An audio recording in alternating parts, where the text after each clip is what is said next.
Bingelele Ngosini Ubufakazi sekusile enhlizweni. Igama lami kuPetros Ngwakacela Isibongo. Engosini yethu yobufakazi namhlanje sihamba nobaba uMbambo wala endaweni yakaMaphumulo. Ake simnikeze ithuba-ke afakazi. Ubaba uMbambo lo umfundisi webandla leVoice. Ngiyabonga ukuthi ngithola ithuba lokuthi ngithule ubufakazi ngezinto ezenziwe uNkulunkulu kumina egameni likaJesu. uNkulunkulu wangithanda ngendlela eyisimangaliso ngoba ukukholwa ngangingazi ngento yokukholwa, futhi ngangisesebhinqeni nje endlini yakwethu kwakungekho umuntu owayekhonza uNkulunkulu. Babekhona nje obaba nabafowethu nobabamkhulu, kodwa into eyayikhona lapha ekhaya ikakhulukazi kwakubungoma nenyanga nje, izinto ezazikhona ezazisebenza ezayibalulekile ngaleso sikhathi nasey'mpilweni zethu nje. Izona zinto esasisizwa ngazo lezo, ukuthi umuntu noma mhlambe megula esizwe nje ngobunyanga noma ngobungoma noma eshiselwe impela uma ngabe kukhona into eyenzekayo. Kodwa kukhona ilanga uNkulunkulu owenza umhlola ngalo empilweni yami, njengalokhu ngikuthula lobu bufakazi nje angikukhohlwa egameni leNkosi. uNkulunkulu kwathi ngelinye ilanga nje ngilele, angaze ngiye esontweni, angaze ngiye ndawo, kodwa futhi ngiyazi ukuthi ikhona into yokukholwa, kodwa futhi ngingenandaba nje nayo ukuthi yini yona leyo. Kodwa kuthe ngelinye ilanga nje uNkulunkulu enomusa nami, kwavele kwaqhamuka ifu phezulu, lehla theme lifika leli fu lama phambi kwami la. Emelima phambi kwami lavuleka lase liba umuntu leli fu. Wayesevula izandla zakhe lo muntu njengento engathi uvula iBhayibheli. Wayesengishumayeza-ke sekhuluma konke ngokukholwa. Kwasho ukuthi ngaleso sikhathi kumina kwakuduma ikhanda nje ngingazi ukuthi usho ukuthini lo muntu, kodwa yena wangitshela ngakho ukukholwa, futhi wazisho ukuthi uJesu kufanele ukuthi mina ngiphenduke ngikholwe ngaphansi kwegama leNkosi uNkulunkulu. Kwasho ukuthi ngiyazi-ke ngoNkulunkulu, kodwa-ke ikakhulukazi-ke thina sasikhula ngokuthi kukhona into ewumveli nqangi, ngangingazi ngokugxila kakhulu kuNkulunkulu. Kodwa meseshe ephusheni kumina kwase kufika lokho ukuthi kodwa uNkulunkulu usethi-ke yena-ke kufanele ukuthi ngiphenduke ngikholwe. Uze la kumina ukuthi uzongitshela ukuthi kufanele ukuthi ngiphenduke ngikholwe. Ebese ngifuna-ke mina ngoba ngangingazi nokuthi inkonzi kuphi, kusontwa laphi la kusontwa ngakhona, hhayi. Ebese sethi yena lapho uzovuka uzwe khona kuthiwa kuyasonta nje, uzohamba uye khona, ufike ukuthi wena khona uthi uyayikhetha inkosi, ngoba ngangingazi nokuthi inkosi kanti kuthi iyakhetha, ngangingayazi zonke. Wangifundisa kodwa wathi uzofika ukuthi uyayikhetha inkosi. La ekhaya kunezangoma, la ekhaya yonke into ngilele nje la ngisafihlela amathwasa izinto la, ukuthi amathwasa azovuka laba athwasa la ekhaya khona ezosho ukuthi yini akade engiyifihlile, njengendlela ngeyokuthwasa-ke nje abake bethwasiseke. Kodwa kuNkulunkulu wafika khona kunjalo, wangikhipha kulezo zangoma lezo, ngaphuma kuleyo nto leyo. Ngangingakabi sona-ke mina isangoma, kodwa ngangisiza nje ekhaya uma ngabe kwenziwa izinto ey'njenganalezo. Ngaphuma-ke uNkulunkulu wavele wehla nje, wafika wangidonsa wangikhipha. Nangempela-ke ngaphuma ngayithola enye inkonzo engangena kuyona, noma-ke kusho ukuthi ayenzekanga kahle intando kaNkulunkulu kuleyo nkonzo engangikuyona, ngoba kwakukhona izinto ey'bezenzeke khona phakathi egameni-ke leNkosi. Kuthe-ke ngiphakathi futhi wabuya futhi uNkulunkulu kimina esezongifaka kabusha futhi endaweni okuyiyona-ke, ngoba nami ngangiqhubeka nje ngikuleyo nkonzo, ngiwusebenzisa umsamo, into ey'njalo nje, ngizenza izinto nje namaladi, yonke into ngikusebenzisa nje njengokuthi kwakwenziwa phela, kwenziwa nje yonke into. Kodwa uNkulunkulu kuthe la sekufika ukuthi khona-ke manjena-ke sengelapha abantu, sekuvela imithi, yonke into ivezwa la phambi kwami, ngiyibone nemithi, ngithe mengiyisebenze ngisebenze, sengenza neyiwasho, sengenza yonke into. Kuthe sekunjalo futhi uNkulunkulu wey'manga waphinda futhi wafika kimina kwavele kwaqhamuka umuntu eqhamuka khona ephusheni ebusuku ngilele wavele wafika kimina uthe mefika nje lo muntu kumina umhlophe qwa njengelanga umzimba wonke uthe mefika kimina wayesethi uthi usebenza ngabantu abadala la ngathi mina ngisho kuyena wasethi woza kubone laba bantu bakhe abadala ukuthi baphi wangena endlini le okuyona ngithi kunabantu bakithi abadala khona kuyona uthe ngena kule ndlu le around engena kuyona wavula ikhethini kodwa ikhethini lalingekho ikhethini kodwa ngendlela oyenza ngayo yena kwaba sengathi uvula ikhethini kwazovuleka kwabonakala ngabona lana izinto lana engebona abantu ngempela kodwa bona babantu angebona abantu abaphelele ukuthi bantu ngoba okunye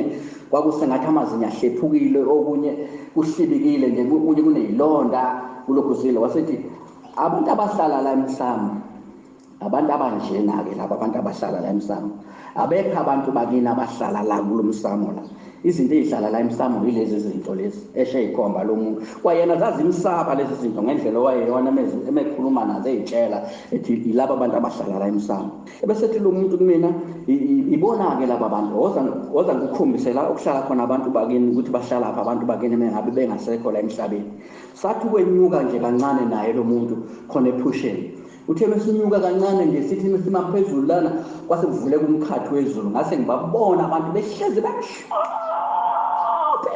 engathi bahlezi umhlaba wonke la engangibuka khona kuleyo ndawo lo mhlaba mengibabona lapho manje bemhlophe besethi ke ilapha abantu abahlezi khona la olindweni abantu bakini abahlali lapha emsamo la uhlezi khona sase siyabuya futhi siphindela khona emsamo lapho bebehlezi khona laba bantu bengiqale khona ukungikhombisa khona laba bantu emsamo wakwethu wami ke ngase ngiwenza ke mina lo engangisebenza ngawo ngisiza nabantu ngawo ebese sethi ke la lezi zinto ezila emsamo imoya kasakhane le lapha emsamo ishintshana ngawe le moya njengoba uyi7 nje mengabe kade uhlabile wena kuthi uhlabela abantu bakini usuka uhlabela okunye phakathi kwalento kuzothi bese seqonile ukuthi kanti hawo uhlabile bese nokunye futhi ugulisa ingane la ekhaya kuyisonto nemiqala nangempela isonteke ingane emqala nangempela into ebiyenzeka leyo vele ke nje ngisho ngingasabhekile ke biyenzeka lonke ingane isonteke imqala isonto emqala sithi mesihamba siyozwa kuthiwe indaba isemsamo sobuya ke lapho ke bese sekulokushintshwana ngakho nje kuthiwa ubaba mkhulu lokuthiwa ugogo lokuthiwa ingane yashona lokuthiwa ingane yaphuphumayo kwakulokushintshana ngento enjalo kungishintsha kanjalo nje kusho ukuthi la esethi ke yizo lezi zinto ishintshana ngabe kuze kuyophela wathi lo muntu kumina la emfihlakalweni uma kubona ukuthi sekukwenzele konke njengoba ku7 nje kubeqale phansi bese kukhomba ukuthi umsebenzi wonakele lokho kunye bese kufuna futhi ukuphuza igazi sethi ke lo muntu ke izona ke lezi zinto eziphuza igazi la kuwena abekho abantu bakini abahlala la emsamo bazalwane umqondo wami waphenduka ngaso leso sikhathi ebusuku ngavele ngashintsha ngasikelwa ukhala khona ephusheni ngithi mina hawu isikhathi esingaka ngithi kanti ngenza kahle uNkulunkulu kanti uNkulunkulu ngiyamona lento njengoba ngithi ngiyayihlabela nje lana ngithi mina kanti ngenza kahle ngenza kubantu bakithi kanti angenzi kubantu bakithi sengithi ke kumina kuyena lo umuntu ozongikhipha kule nkinga ephusheni sengithi kumina kuyena akakususeke lezi zinto la ngoba njengoba ziyigebengu nje sezingibambe kakhulu inkunzi akakususeke lo muntu la lento la emsamo ngifuni noma ngubone la phinde ngubheke nje la emsamo sengingenwe ulaka lo futhi ngangenwa nawo lo moya lona ofike nalo muntu futhi oyisimangaliso manje sekwenzekile lokho sengithi akakususe lo muntu sethi ke kimina lo muntu angizukukwazi mina ukuthi ngiyisusele mina lento la emsamo ngoba seyiphuze kakhulu igazi lami futhi emengathi ngizoyisusa mina ingangibulala mina uqobo lwami lento kuphela mina fanele ngithola amandla engizoqiniswa ngawo kamoya oyingcwele ukuze igazi lento ukuthi libaleke ngase ngithi mina kuyena ngifuna mina ayisuse manje eshiye isusile isuke nje la ekhaya ngoba kangisayifuni ngase ngasayifuni ngendlela esimangaliso futhi sengigcwele ulaka lokuthi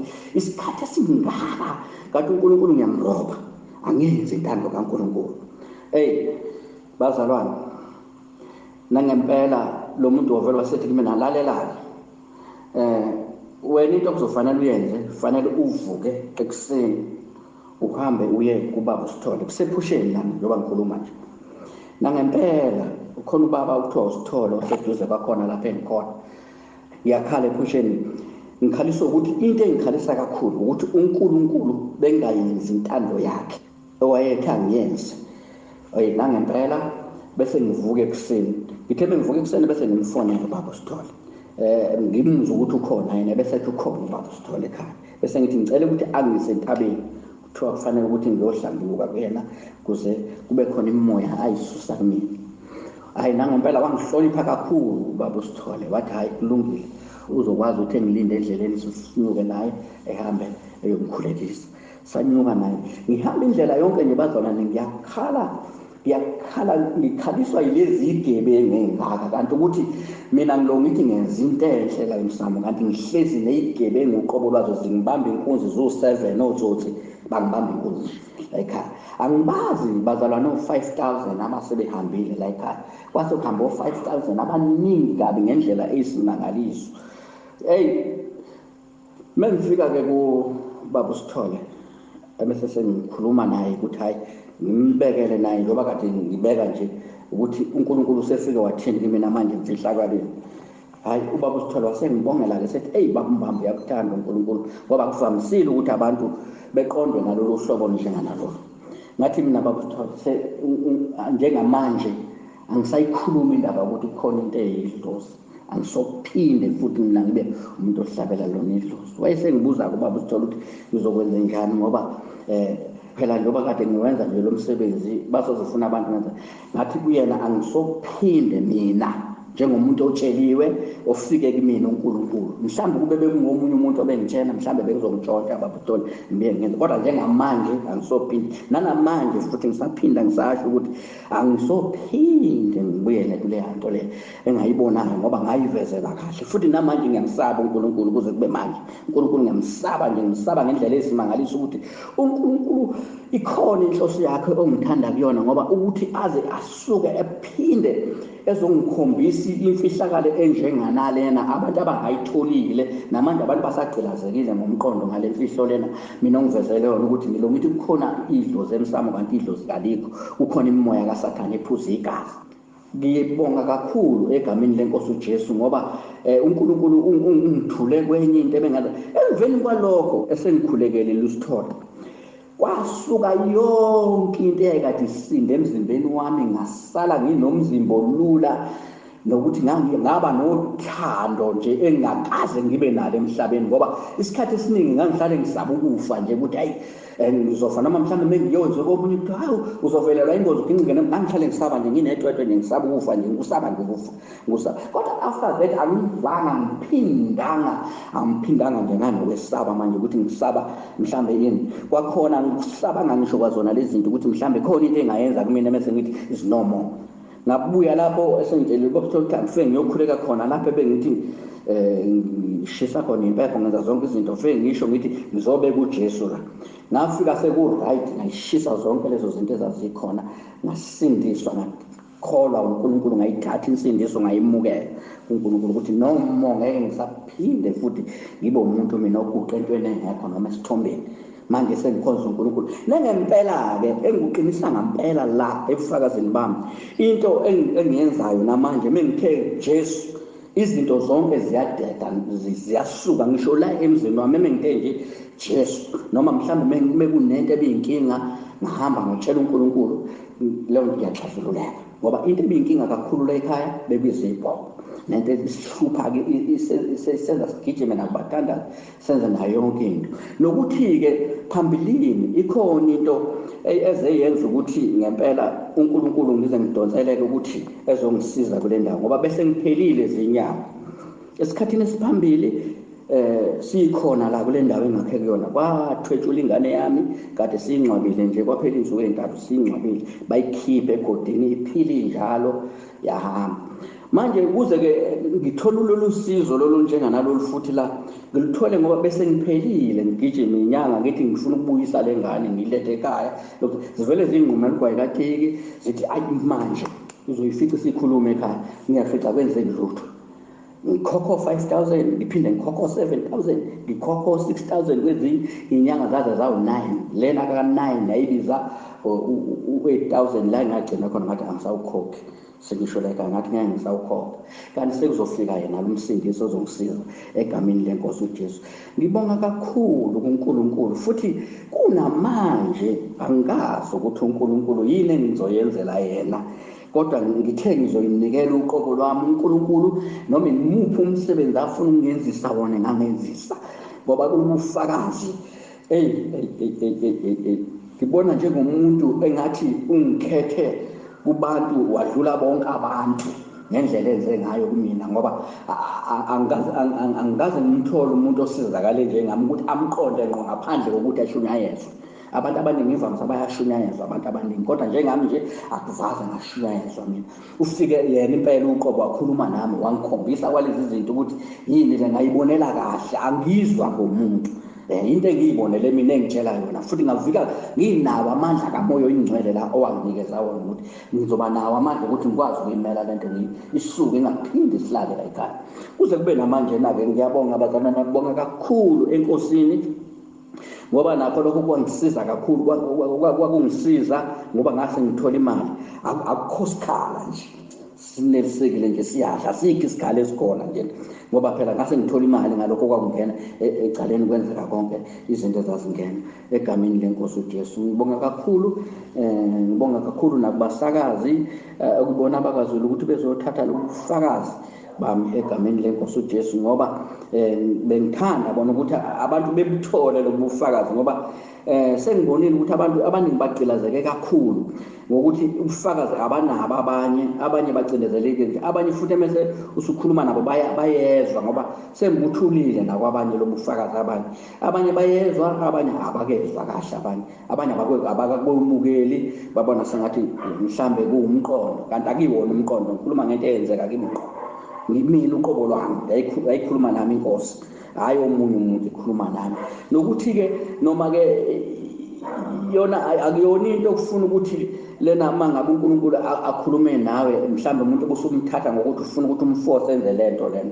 Kufanele ngokukaNkulunkulu kufanele ukuthi kube nendlela umuntu angena ngazo amboniseke kahle kuze kwasekwazi ukuthi ayimukele insindiso.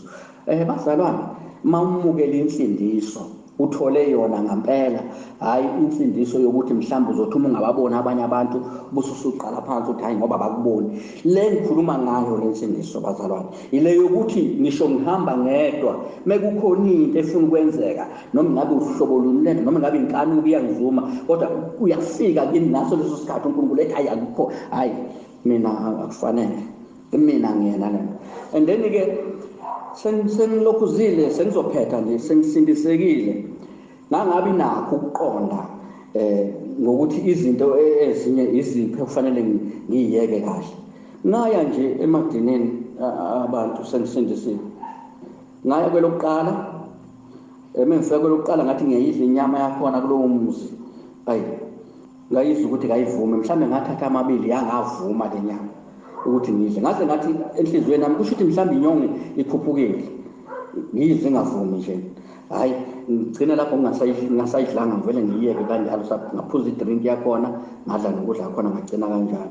Mase ngibuyele ekhaya, hayi ngifike ngihlale nje kudlula inyanga embili, kuthi kudlula inyanga embili bese kuthiwa futhi kuzohlatshwa futhi komunye umuzi. Mase kuzohlatshwa kulomunye umuzi bese kuthi futhi khona ebusuku. Bazalwane, hayi angazi uNkulunkulu hayi ngendlela angithanda ngayo uyisimangaliso la kumina. Bese kuthi ngalelo langa lokho busuku kuzohlatshwa ngakusasa. Bese vele fika lo muntu futhi evele fike ethi lo muntu uzoya yini lapha edineni la uzohlatshwa khona. Ngithi mina kuyena lo muntu ngithi ngizoya, ngisho kanje kuyena.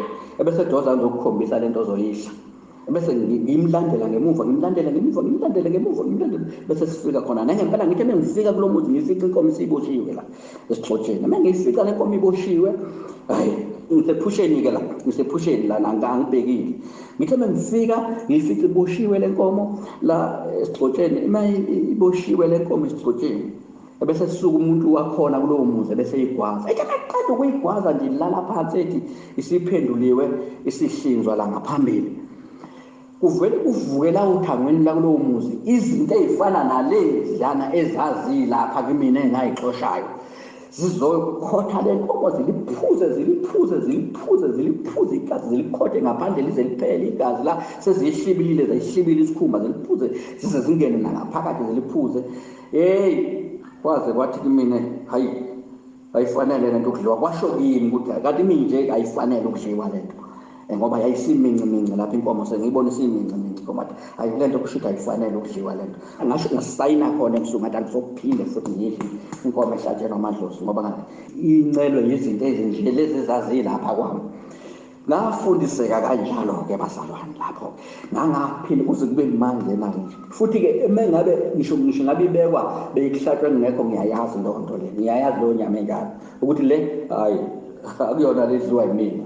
Kusho ukuthi-ke ngambona nalapho uNkulunkulu ukuthi unamandla ngendlela eyisimangaliso, ngoba ngangaqondi ukuthi kusho ukuthi fanele ngihlukanise kuphi. Nokuningi-ke nje futhi njengoba sengithatha insindi sangihlukanisela khona nakho konke, nokungifundisa nje nangendlela yokuhola ibandla, uyangifundisa nje, uyafika uneyiwomenye zokungithola angifundise bazalwane. Engikufisela ukuthi-ke umoya wami uthi Nkulunkulu wami, ingangcono bonke abantu bangayithola lento engiyitholile. Umoya wami nginesifiso esinjalo, ngibe ngingenawo amandla okukwenza lokho, ngoba phela umsebenzi walento uyena uBaba uNkulunkulu noJesu abangakwazi ukuthi beshintshe abantu babenze lezo zinto. Noma ngesikhathi ngisanda kuyithola ngibonile ukuthi abanye abantu bengihlubukela ngoba bengifuna ezwe manje. Wabuya futhi yena khona lapho ngokushesha wazongifundisa uNkulunkulu ukuthi mina angingafuni ukuthi abantu benze lento, ngoba imina lo enganginenhliziyo esha, mina lona engangenza lento kwakhona ngingakayitholi, nami nganginayo inhliziyo nje, mina lona. Mina ngikhulume lento kuthiwa ngikhulume kuphela kubantu, ngingakhuluma ezinye izinto zokuthi manje ngifuna ukuthi enze manje, ngoba ngangifuna ukuthi bethathe i-shortcut nje enze manje. Hhayi, ngabuye ngaxolisa futhi ukuthi cha, akuhambe kahle ngendlela le efanele, kodwa umuntu esezwe ukuthi kuyavuma noma mhlawumbe yizwa lento le, ngoba kufuneka uthole yona ngempela. Ngiyabonga kakhulu bazalwane, insindiso ngiyitholile kuJesu, ngiyitholile iyona le ngempela, ngiyitholile.